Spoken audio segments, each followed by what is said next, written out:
নমস্কার, house of টেলসের নতুন বেড়ানোর গল্পে সকলকে অনেক স্বাগত। আজকের ভিডিওটা শুরু করছি একটা ঝকঝকে লোকেশন থেকে, ঝলমলে সুন্দর একটা দিনে।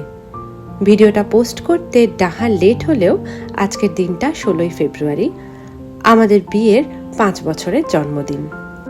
আর এই বিশেষ দিনটিকে উদযাপন করতে গতকালই সপরিবারে আমরা হাজির টাকি। আছি সোনার বাংলা হোটেলে। যেমনটা আপনারা এখন দেখতে পাচ্ছেন, ইছামতি নদীর একেবারে পাড়ে রয়েছে সোনার বাংলা হোটেল।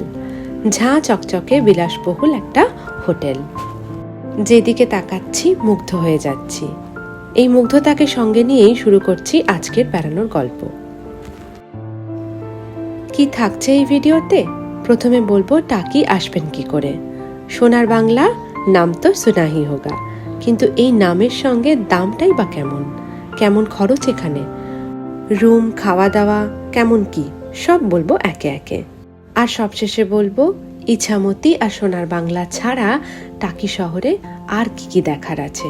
অ্যাকচুয়ালি অনেক কিছু দেখার আছে, সেই সব মিলিয়েই এই ব্লগ। গতকাল আমরা এসেছি নিউ টাউন হয়ে বাসন্তী হাইওয়ে ধরে ভাঙুর পেরিয়ে টাকি। প্রায় 70 কিলোমিটারের পথ, লেগেছে ওই 2 ঘন্টার আশেপাশে। আর ট্রেনে আসার রুটটাও খুব সহজ আর তুলনামূলকভাবে ইকোনমিক। শিয়ালদা থেকে ঘন ঘন ছাড়ে হাসনাবাদ লোকাল। সকাল সকাল চড়ে বসলে আপনাকে 2 ঘন্টার মধ্যেই নিয়ে আসবে হাসনাবাদ স্টেশনে। টাকিতেও স্টেশন আছে, কিন্তু সোনার বাংলা অপেক্ষাকৃত হাসনাবাদ স্টেশনের কাছে পড়ে। হোটেল সোনার বাংলা একটা লাক্সুরিয়াস গেটওয়ে। টাকির একেবারে প্রিমিয়াম লোকেশনে ইছামতির ধারে এর অবস্থান। সাজানো গোছানো, ঝাঁ চকচকে। বলে রাখি, সোনার বাংলাতে চেক ইনের সময় দুপুর 1টা। এখানে ট্যারিফ সবসময় একটু হাইয়ের দিকেই থাকে। রয়েছে নানান ক্যাটাগরির রুম। প্রথমে চলুন আপনাদের দেখায় আমরা কি রুম নিয়েছি। এখানে ডিলাক্স, সুপার ডিলাক্স ইত্যাদি রুমের পাশাপাশি রয়েছে 1 স্টোরেড আর 2 স্টোরেড ভিলা। একতলা ভিলাগুলোর নাম প্ল্যাটিনাম ভিলা, আর দোতলা ভিলাগুলো হলো ডুপ্লেক্স ভিলা।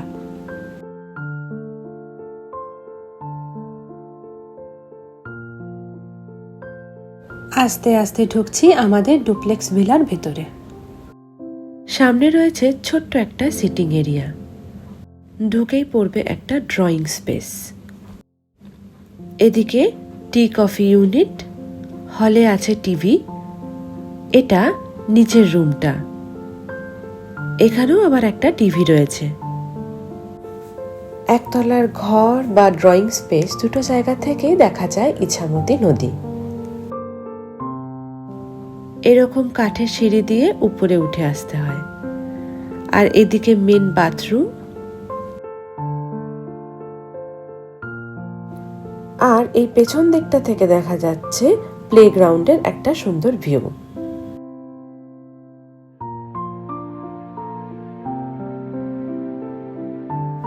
এটা হলো উপরের রুমটা। আর রুমে বসেই দেখুন দেখা যায় সুন্দরী ইছামতিকে।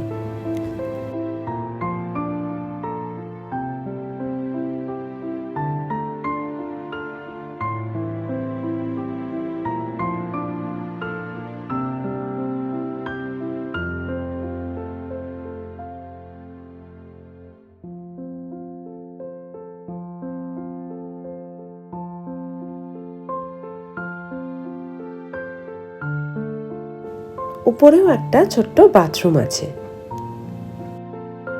স্নানের প্রভিশন কিন্তু উপরের বাথরুমে নেই।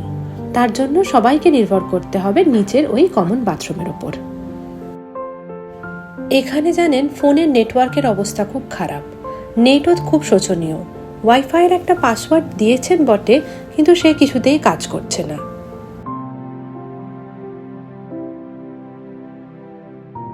এই সম্পূর্ণ ভিলাটির এক রাতের ভাড়া পড়ছে 15,000 টাকা। আমরা যেহেতু 2টো রুম নিয়েছি, তাই এখানে অন্যান্য ক্যাটাগরির রুমগুলোকে কম্পেয়ার করলে এটাই কিন্তু ইকোনমিক। আচ্ছা, এবার এখানে আর কি ধরনের রুম পাওয়া যায় সেগুলো সম্পর্কে একটা সম্যক ধারণা দেবার চেষ্টা করছি। আমরা আসার আগে যখন বুক করছিলাম তখন যে প্রাইসগুলো দেখছিলাম সেই প্রাইসগুলো আপনাদের বলার চেষ্টা করছি। সব থেকে ইকোনমিক দেখেছিলাম গ্রাউন্ড ফ্লোরের ডিলাক্স রুম, যেগুলোর ভাড়া এক রাতের প্রায় ৬,৭০০ টাকার মতো। তারপর রয়েছে সুপিরিয়র রুম, সেটারও ভাড়া ওই ৭,৮০০ দেখাচ্ছিল। প্রিমিয়াম রুম ৮,৩০০-৪০০ মতো। আর প্ল্যাটিনাম ভিলা মানে একতলার যে ভিলাগুলোর কথা বলছি সেগুলোর ভাড়া হচ্ছে ১০,৬০০ টাকা। আর আমরা যেটায় রয়েছি মানে ডুপ্লেক্স ভিলা, সেগুলো তো বললামই প্রায় ১৫,০০০ টাকা। চলুন এবার আপনাদের বলি টাকিতে ইছামতি ছাড়াও দেখার কি আছে। টাকি আসলেই একটি প্রাচীন ইতিহাস সমৃদ্ধ জনপদ। এর অবস্থানগত কারণেও এর কালচারাল ইম্পর্টেন্স উল্লেখ। এখান থেকে পা বাড়ালেই বাংলাদেশ। হোটেলের বাইরেই দাঁড়িয়ে আছেন টোটো নিয়ে কয়েকজন দাদা, আর এখানে রয়েছে কি কি ট্যুর তারা করান। আমরা পছন্দ করলাম এই যে একেবারে শেষে গোলপাতার জঙ্গল ট্যুর, যার মধ্যে ইনক্লুডেড আরও বেশ কয়েকটি স্পট। টোটো নিয়ে বেরিয়ে প্রথমে দেখছি দিঘির ধারে জোড়া শিব মন্দির। এই শিব মন্দির নানান বাংলা সিনেমায় নাকি দেখা গেছে। সম্প্রতি বিসর্জন ছবির দৃশ্যেও ধরা পড়েছে এই মন্দির।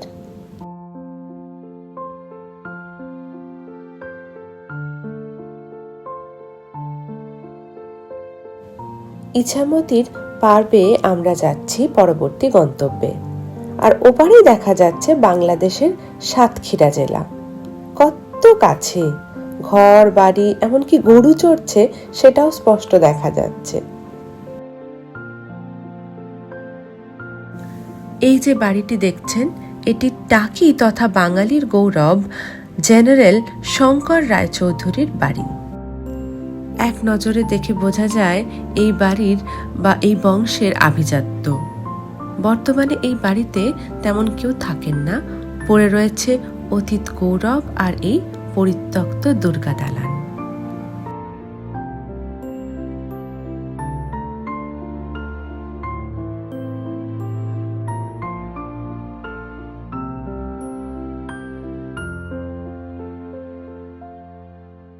এই বাড়ির পাশেই পাবেন আরেকটি জমিদার বাড়ি। বলুন তো চেনা চেনা লাগছে কিনা? এই বাড়িতেই শুট করা হয়েছিল শীর্ষেন্দু মুখোপাধ্যায়ের ছোট গল্প অবলম্বনে অপর্ণা সেনের বিখ্যাত সিনেমা গয়নার বাক্স। সিনেমাটি যারা দেখেছেন তারা কি মনে করতে পারছেন?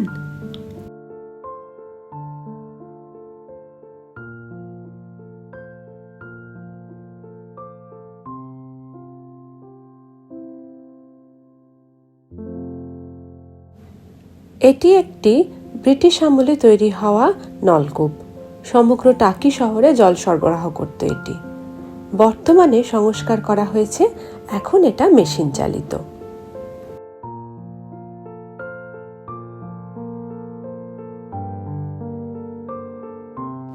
এটাও একটা পরিত্যক্ত বাড়ি, সিনেমার শুটিংয়ে কাজে লাগে। রিসেন্টলি বিসর্জন ছবির একটা অংশ এখানে শুট করা হয়।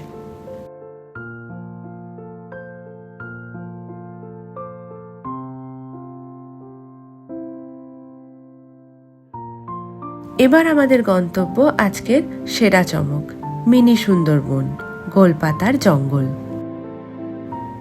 এটা এক্কেবারে বাংলাদেশের বর্ডার ঘেঁষা। এই যে টোটোতে এতক্ষণ ঘুরলাম সেই টোটোতে করে যাওয়া যাবে না, মাঝে পড়ে বিএসএফ এর চেকপোস্ট। সেখানে ভোটার কার্ড জমা করে টোটো পরিবর্তন করে এলাম এখানে। এখানে পার হেড 10 টাকার একটা এন্ট্রি ফি রয়েছে। এই হলো গোলপাতার জঙ্গল। সুন্দরবনে এরকম গোলপাতার জঙ্গল দেখা যায় বলে এই জায়গাটার নাম দিয়েছে মিনি সুন্দরবন। এই পাথওয়েটা ভীষণ সুন্দর, দেখুন।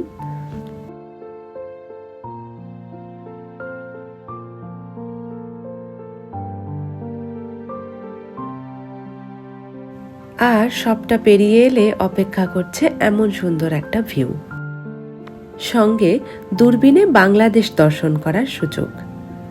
এক দাদা বিক্রি করছেন লেবুর শরবত, 10 টাকা দিয়ে শরবত নিলেই দূরবীন দেখা ফ্রি। দারুণ না? আমরা সবাই একটু শরবত নিয়ে একটু একটু করে দেখার চেষ্টা করলাম বাংলাদেশ।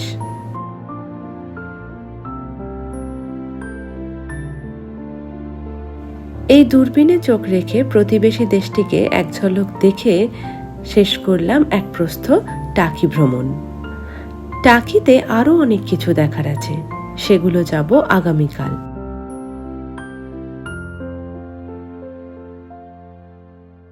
শেষ করব বললেই কি আর শেষ করা যায়? ঠিক যখন হোটেলে ঢুকে যাচ্ছি সেই সময় চোখে পড়ল এই মন্দিরটা। দুদণ্ড দাঁড়ালাম। মন্দিরের শান্ত স্নিগ্ধ পরিবেশ মনে রেখে দেবার মতো। টাকি শহরের ইতিউতি ঘুরে এখন সোনার বাংলা এনজয় করার পালা। হোটেলটাই এত সুন্দর আর এত মনোরম, বাইরে না বেরোলেও চলে। অনেকে তো বেরোনো না বাইরে, একটা দিন রিল্যাক্স করে লাক্সারিটাকে উপভোগ করেন।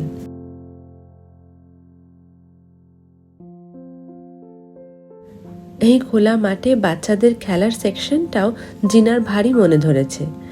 প্রাণ খুলে সেও উপভোগ করছে। আর চারপাশটা এতটাই সুন্দর এবং শানদার, বড়রাও এক ফোঁটা বোর হবেন না।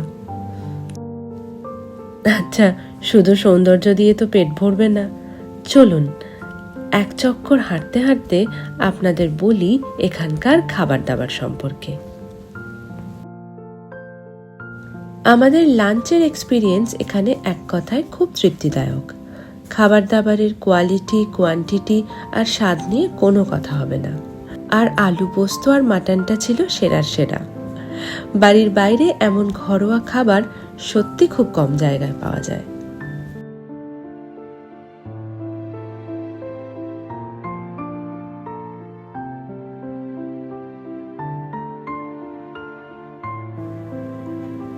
রিসর্টের সন্ধ্যের পরিবেশটাও কিন্তু অত্যন্ত মনোরম। ফেব্রুয়ারির মাঝামাঝি এখন। কলকাতাতে তো বসন্ত কেন, প্রায় গ্রীষ্মই এসে পৌঁছেছে, কিন্তু এখানে হালকা হালকা একটা শিরশিরানি ভাব রয়েছে।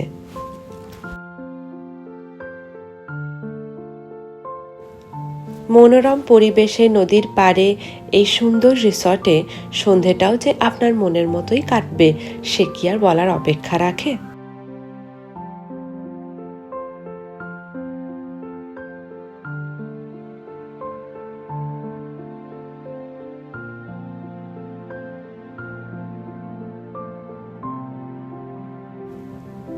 আজ এখানে একটা বিয়ে বাড়ি চলছে জানেন? সেই উপলক্ষে কি সুন্দর সাজিয়েছে দেখুন।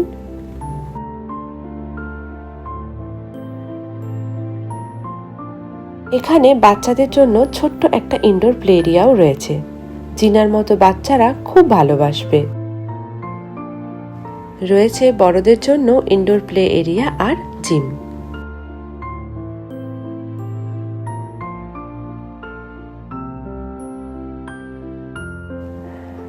বলতে বলতে ডিনারের সময়ও এসে গেছে।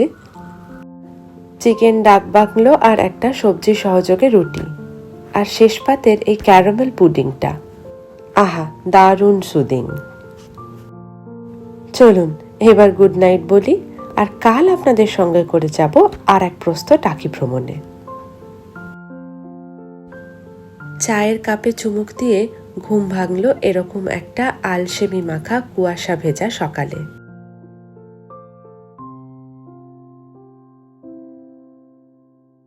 সামনে কিচ্ছু দেখা যাচ্ছে না। এদিকে আমাদের কত প্ল্যান, যাব নৌকা বিহারে।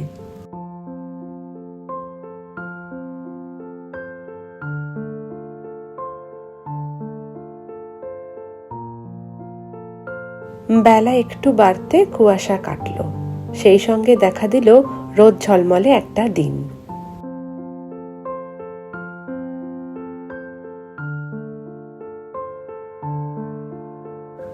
এসেছি ব্রেকফাস্ট টেবিলে। ব্রেকফাস্ট এখানে কমপ্লিমেন্টারি।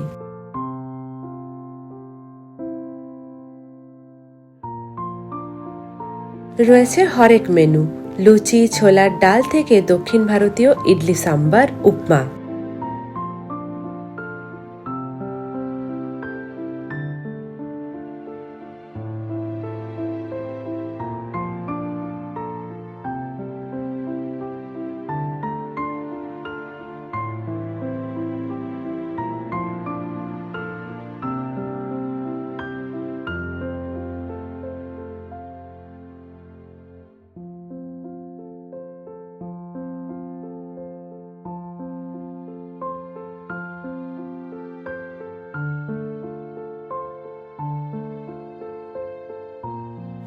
ব্রেড, বাটার, জুস, টি, কফি সেসব তো রয়েইছে।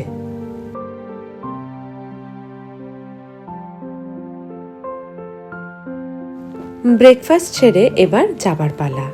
চেক আউট এখানে বেলা 11টায়।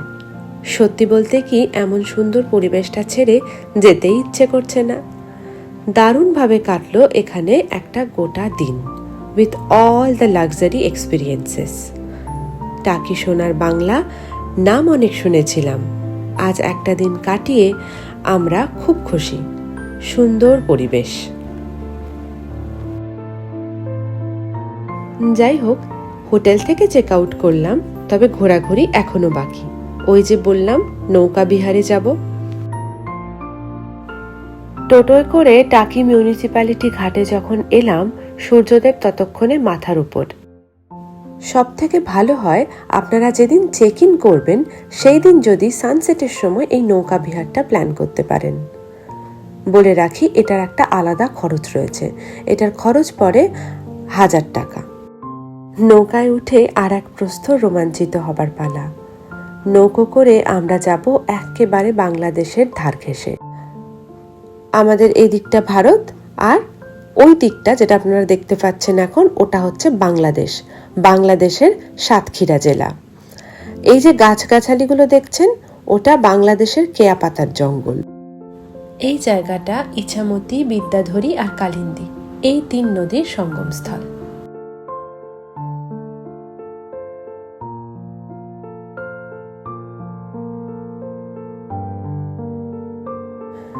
বিকেলবেলা হলে হয়তো আরো ভালো লাগতো, আরো ভালো উপভোগ করতাম, কিন্তু যাই হোক, মন্দ লাগলো না। এইবার যাচ্ছি টাকি রাজবাড়ি দেখতে। মাঝে পড়ে এই কুলেশ্বরী কালী মন্দির। এটি টাকির বিখ্যাত একটি কালী মন্দির। এখানকার প্রতিমা স্থানীয় মানুষের বিশ্বাসে খুবই জাগ্রত। দূর দূরান্ত থেকে মানুষ আসেন তাদের মনোকামনা নিয়ে, আর সেই কামনা পূর্ণতা পেলে মাকে সাধ্যমতো ভরিয়ে দেবার চেষ্টা করেন মানুষজন।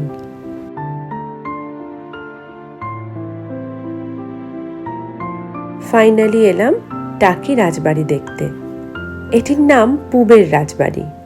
প্রায় 400 বছরের পুরনো এই জমিদার বাড়ি তার সাজে সজ্জায় স্বমহিমায় দাঁড়িয়ে আছে।